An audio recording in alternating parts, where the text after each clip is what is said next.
Welcome back, everybody. Before we get started, we just wanted to remind you that we are excited about our numbers course that we're going to be offering in October, probably the last weekend. By the next podcast, we should have the dates nailed down. It's probably going to be the 29th and 30th. So yeah, we're trying to square some dates away. But yeah, so write it in pencil, 29th and 30th. It's going to be a 2-day intensive course on everything that we've got in there about learning your numbers and getting your estimate. Yeah, creating an estimating system. Getting your estimates, those are words. Getting your estimates together. Yeah. It's going to be a live training, so there's going to be a chance for Q&A. You're going to be able to get in there. And we're going to offer it separately from the Academy. So if you are not interested in joining the Academy, you are only interested in learning numbers, this will be the first time that we've ever had it available outside of the Academy. Yeah, I'm pretty excited about that. Can't wait to see how that... It's going to be a great training. It's the number one question we get asked. And even people that think they know their numbers and think that they have a good handle on them come into the Academy and start looking at our stuff, and they're like, oh, I did not know this. Yeah, well, one big thing I will say is people are very surprised in how much their equipment truly costs. And you'll be able to walk away knowing this very easy. We have the calculators in there to help you figure this out. And you get all that part of the... It'll all be in there, all be part of it. Yeah, well, they just don't know. And sometimes you don't know what you don't know. So definitely check it out. It's definitely worth your time. Yeah, October 29th and 30th, probably. Write it in pencil. We'll get that date nailed down. But we'll have it out on all the socials and on our website. It'll be everywhere, so you will not miss it. Yep. So you will be able to get all registered for that, and it's going to be an event, and I'm pretty excited about it. It's awesome. Yep. So we'll have a quick word from our sponsors. And then we'll get back here with, what are we talking about today? Getting your team on board. Yeah, with your procedures, assistance and procedures. So. Well, this came out of a live coaching session that we just had. So we know that this is a relevant topic because we just talked about it. So definitely check it out. All right, quick word and we'll be right back. This podcast is brought to you by Busy Busy. Busy Busy is so simple to use, and it's the most reliable GPS time tracking app on the market. And the best part is, it was built for landscapers. Busy Busy's founder created Busy Busy because he owns multiple construction companies and needed to understand better which projects were making him money and which projects were killing him. Payroll is the highest variable cost in the project, so you better be tracking it. Busy Busy does this better than anyone else. So download Busy Busy today, and don't forget to mention the $1 Million Landscaper podcast to get 3 free months. We want to take a quick second to tell you about our friends over at Cycle CPA. I can't even express to you how important it is to have a good accountant on your side. You know you want accurate bookkeeping and financial statements every month. Instead, you're often left with limited time to focus on the accounting side of your business and no reports to show for it. At Cycle CPA, the landscaping accountants, they not only handle the bookkeeping, but also provide landscape industry benchmarking, job costing, financials by service line, advisory meetings, and much more. Cycle CPA has a team of landscaping accountants available to provide anything from bookkeeping to CFO services. Visit cyclecpa.com, and for $100 off, mention the $1 Million Landscaper podcast. If you want to get the leads you want and turn your current clients into raving fans, then you need to try SendJim. They've created an exclusive offer just for our listeners. If you sign up today, you can get your first month for just $2. So if you haven't already, go to sendjim.io/MDL, where you can get even more exclusive deals just for $1 Million Landscaper podcast listeners. That's sendjim.io/MDL and take advantage of these awesome deals today. All right, guys, so welcome back. So this question came out of one of our live Q&As, and it was basically, how do you get your team on board with the systems procedures? You know, especially if you haven't done these before, just... If you're trying to reintroduce them, or not reintroduce them, try and introduce them as something new. There might be some balking. There might be some... Oh, there's definitely... Why are we doing this? This is something that we did, and we didn't really do this till probably... I don't even know how far into the business, how much time period. It was like 12, 15 years? Yeah, probably. A lot of years. It was many years. Yeah, and we had at the time, I don't know exactly, but probably close to 20 people, around 20 people in the business trying to get this on. And this is something that is easier done. The sooner the better. Mm-hmm. The sooner you make it part of your culture, the better. And don't wait till you are trying to teach it to 20 people. And it's start hard. with when you got 2. Well, it's hard too, and we'll get into it, but especially when you have people that have been there for a while, and this is the way we've always done it. Sure. That attitude comes in, so we're going to talk about that. But All right, what you got? So like you said, it was one of the things people asked because one guy that's in there, he was one of our academy members. One of the academy members. He has only a few team members, but wanted to start creating some of these. Well, because I think it's a misconception. A lot of people think if they only have one or two employees that they don't need systems and procedures, and I think that's a real common misconception. Yeah, we should maybe do a podcast on like some myths of system procedures, because you don't need to have a procedure for every single thing. You don't have to do it all. You don't have to do it all yourself. So. That's true. We'll get into that. But yeah. I just wanted to point out that even if you only have an employee or two, these can still save you so much time and so much money because of time. Yeah. And so it's worth implementing them even if you don't have a huge staff. Mm-hmm. So if you're going to start doing this and we're going to say you have at least a few employees, at least 2 employees, we need to get them in the mindset of why we're doing this. They have to understand what's in it for them. And what I found was actually looking at some of our key personnel. Like you have people in your business, especially if you have multiple people in your business, you have people that are like key people that other employees, especially newer employees, will go to and ask questions for and look up to. Natural leaders. Yeah. So, if it might be your crew leader, it might be somebody that you've been doing, or if it's, if you're just you and one other person, you need to explain to them why it is. You need to get them on board with what you're doing, explain why you're doing that. Because especially if you have these key members, they're going to talk to those employees and let them know why you're doing this. If you get them involved in it and get them seeing why you're doing it, they're going to want to help you. Well, this was important for us because we had a lot of Mexican employees. Yes. And so if we were trying to explain it, there could be a little bit of a language and cultural barrier. And so by getting the foreman on board and really explaining it to him so he thoroughly understand, he could explain it to everybody else. So that's kind of an extenuating circumstance. Not everybody might have that, but it would be harder for us to explain. Even with our normal employees, I shouldn't say normal, but with not English speaking. Yeah, so we'll exclude the Hispanic people. We have. Trying to get those team members on board, it took us a bit because we had to get our team leaders to want to do these things. Because if they start talking bad about whatever you're doing, the system procedures, then the whole system is going to be shot. So you have to have your key people on board. Well, leadership comes from the top down. Yes. If your foremans, crew leaders, whatever you call them, aren't on board, then it is highly unlikely the crew members will be on board because leadership is definitely a top-down experience. Absolutely. And so it just took us some time to, sit down and actually having meetings sometimes it was one-on-one meetings with certain key members, or sometimes we did a lot of group ones, and sit down and explain to them, okay, these are some of the reasons why, we need to cut out our customer complaints, or, we need to get out of the shop faster in the morning, and getting them involved and getting them excited about it. It did take some time, but this is one of the key things, really looking back at what we did to start implementing these. The next thing is to really focus on repetition over perfection. And what I mean by this is when you start creating these system procedures and start putting them into play, and it might just be even just having a simple checklist, having them at the end of the day, go through a checklist of here's what you need to do before you leave the job site. We'll just keep it simple. And, tell them you need to fill it out, or if you have to do it online, like if you use Jobber, you can have these checklists in there, that they need to do this every day. And you're going to get people that don't do it, they forget about it, they haven't built this habit of.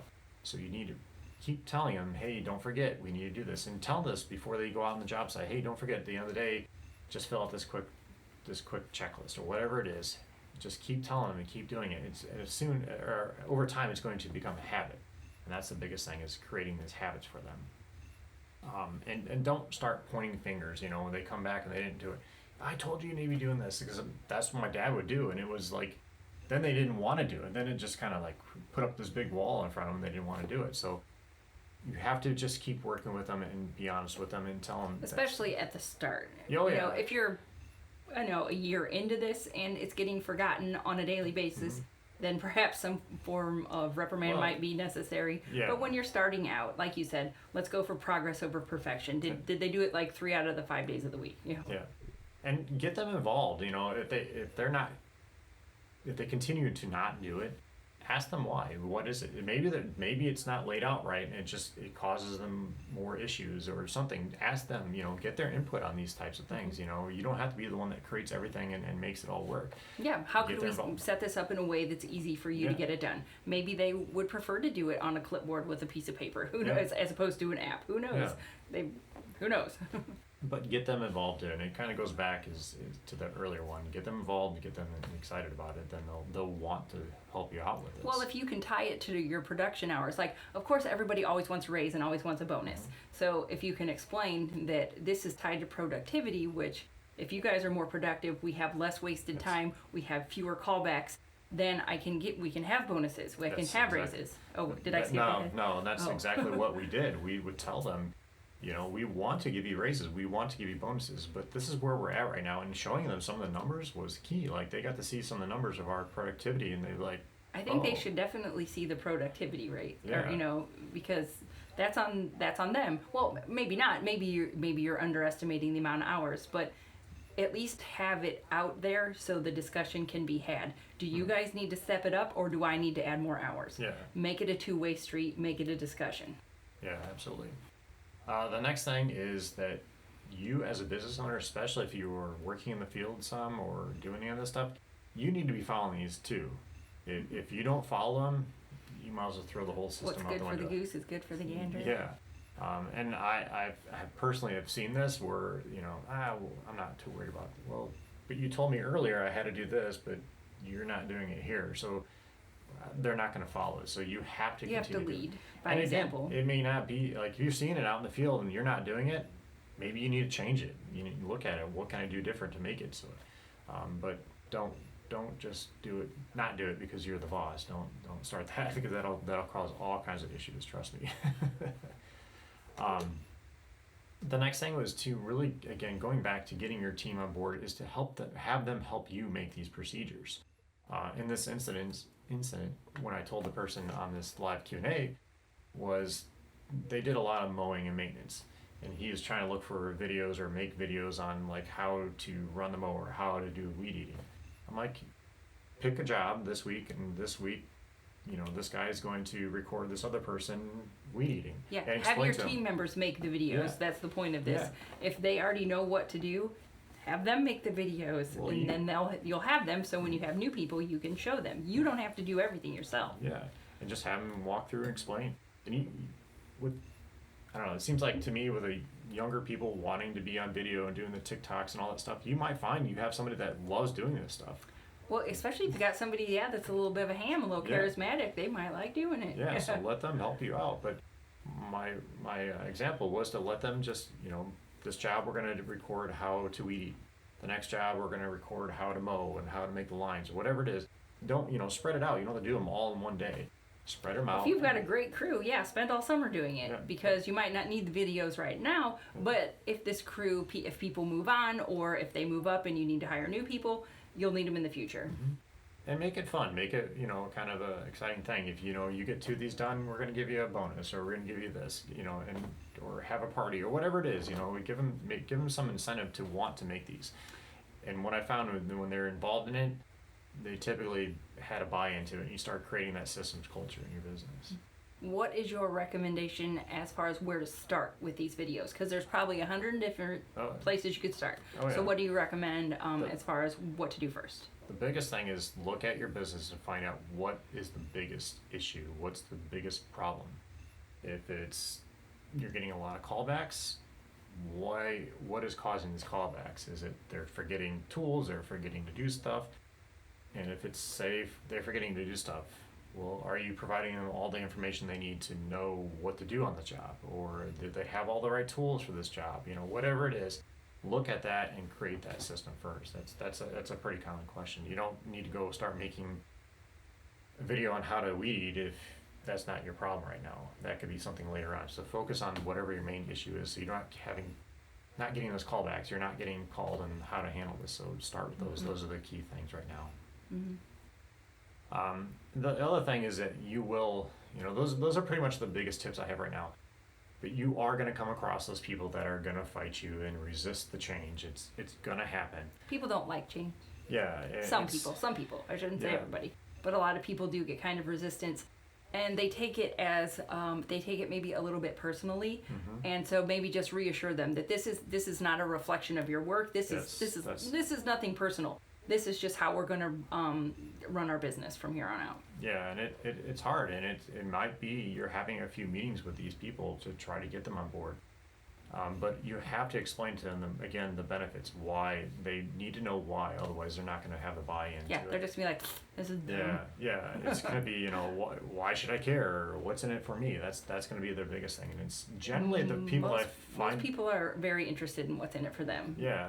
It's human nature, so. Oh, yeah, and it's generally the people that have been in your business for a while that know, and it's just how we've been doing things. Well, yes, I understand this is how we've been doing things, but we've been having issues, so this is how we're going to try it for now, and it may not work. We're going to let them know, we're going to try it this way for a few months and see how it goes. If not, we will go back, start all over. Let's review. You can always be flexible in your approach. Yeah, none of this is written in stone, or it's all figure outable. It's all changeable. Yeah, the biggest thing is just get the buy-in from them, from the employees, and get them involved in it. That was the biggest thing I can say is. Otherwise, you're just gonna be fighting them all the way. So it's just, again, like you said, it's no reflection of your work, but this is some things we're gonna do just to eliminate the problems, and here's why, and here's how we're gonna do it. So it's just, and in any way that you can tie it back to what's in it for them is always beneficial. Yeah. Like bonus pay, stuff like that.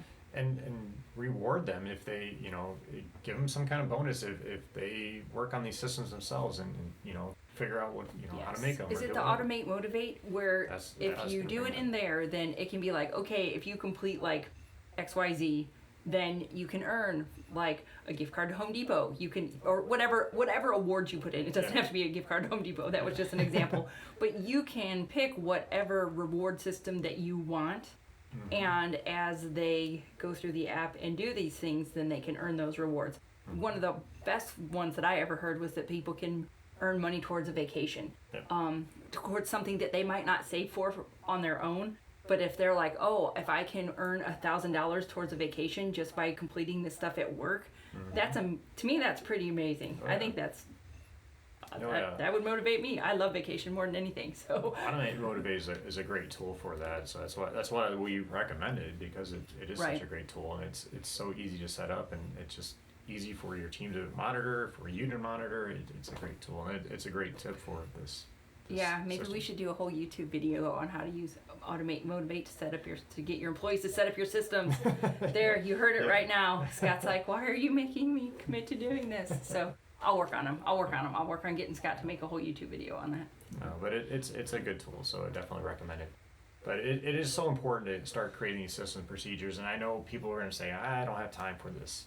It's one of those things that, kind of going back to one of our previous podcasts, we talk about you have to make time for certain things in your business, and this is one of those things that you need to really focus on at some point. Not saying you have to do it all right now, but focus on the key things that are causing you the most issues. Do those first, and then move on.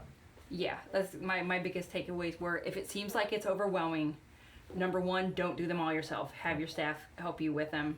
Have them do some. Number two, like Scott said, do the systems first that are causing problems or costing you money. Just do those first as somewhere to start, and then work the rest of them in later. So that's a way to break it down into a way that doesn't seem overwhelming to do. And we talked a lot about like the tasks that are in the field. It may not be your biggest issue. Might be getting the right customers. So what can you do to get the right customers and creating a sales process that works? To it might be something in the office. It might be getting your billing done. Like I said, we talked a lot about like actual in the field things today, but it might be something in the office. And there's so many different things that can be broken down in your business. I gave you a little bonus thing that I didn't even have it in my notes here today. Was one of the questions is how do I make these? What's the easiest way of going about it? Do you want to sit down and write down all these tasks step by step? Probably not. Video is a great way to do this, especially for like on the job site tasks. Video is great. Like show somebody how to plant a plant, how to install a tree properly, whatever, cutting the ropes. That's a big discussion, take the basket off. However you want to do it in your business, make that video and put it on YouTube and just have it unlisted, that you can just share the link with your team members. Yeah, if people didn't know that you can do that, you can have links so God and everybody can't see it. Yep. Only the people that you give that link to can view it. Yep. Or you can put them in a Google Drive and have a whole Google Drive of files of these videos. If it's something for the office, there's so many different programs out there that do like screen recordings. There's one that's called Try Tango, another one Scribe. There's all kinds of different software, screen recording software, so you can look those up.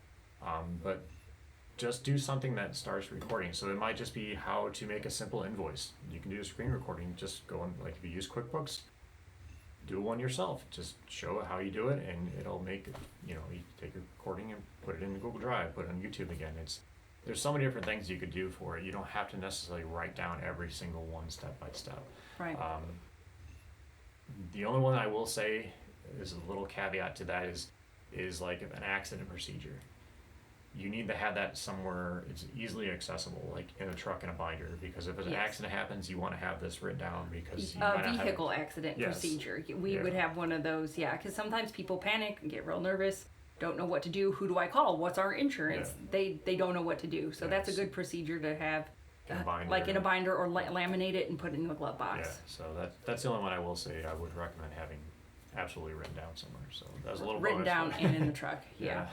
Well, and for more great conversations like this, these are the kinds of discussions that go on in our group coaching sessions that we have inside the $1 Million Academy. So just in case you were curious about what type of things that we did offer in the Academy, we do have these sessions, like I said, where it's Scott, it's the members, everybody's talking about this, so you can chat with other members about what kinds of systems they're doing, how are they recording them, how are they getting their staff to do them. So they're having that community, that supportive community of other like-minded landscaping business owners. Really, it does make a difference. It does. Because that's where you're going to get all these pretty, really good in-depth discussions. So you don't ever have to feel like you're on this like island of entrepreneurship by yourself. Yeah. There are other really good people out there that you can talk to. So if you're interested, check out the $1 Million Academy, because we have these types of discussions like usually at least once a week. We've got something going on once a week where you can hop in there and really get some good support, not only from Scott and myself, but from other members. Yep, it's a great place. All right, got a few minutes for some fun questions? Yep, let's go. All right, what is your favorite microwavable food?